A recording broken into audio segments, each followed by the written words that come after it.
धोखेबाज पत्नी संजय की शादी एक सुंदर सी लड़की से 5 साल पहले हुई थी, लेकिन उसे हमेशा लगता था कि वो उसे धोखा दे रही है, क्योंकि उसकी पत्नी के कुछ व्यवहार बहुत ही अलग थे। वो फ़ोन पर चैटिंग करते समय लगातार हंसती और मुस्कुराती रहती थी।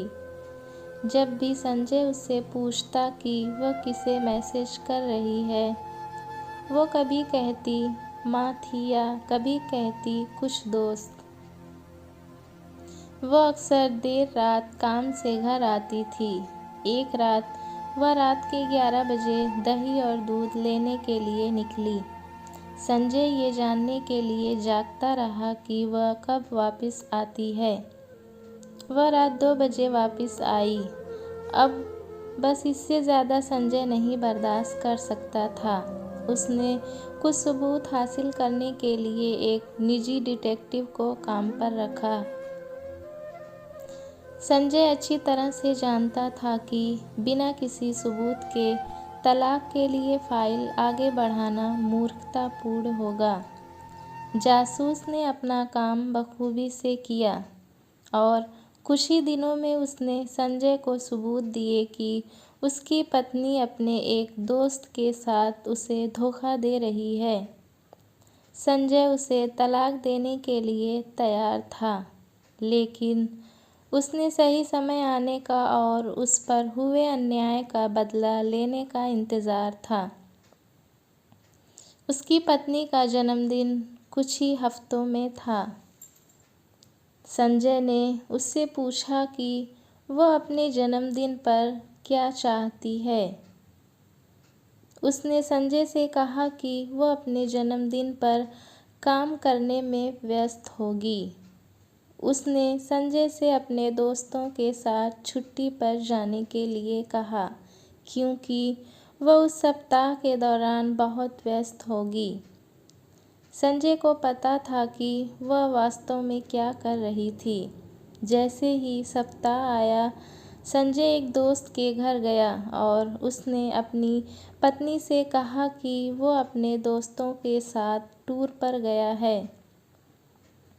संजय ने वहां से उसकी पत्नी की माँ, बहन, पिता और कुछ दोस्तों को बुलाया।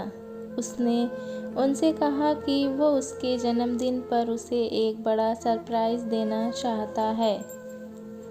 संजय ने उनसे कहा कि हम उसे सरप्राइज़ देने के लिए उसके कमरे में घुसेंगे। सुबह का समय था। घड़ी का समय 7:15 था। संजय अपने अपार्टमेंट के ठीक बाहर सभी से मिला। वह सब लिफ्ट में गए। वो अब कुल मिलाकर 7 से 8 लोग थे।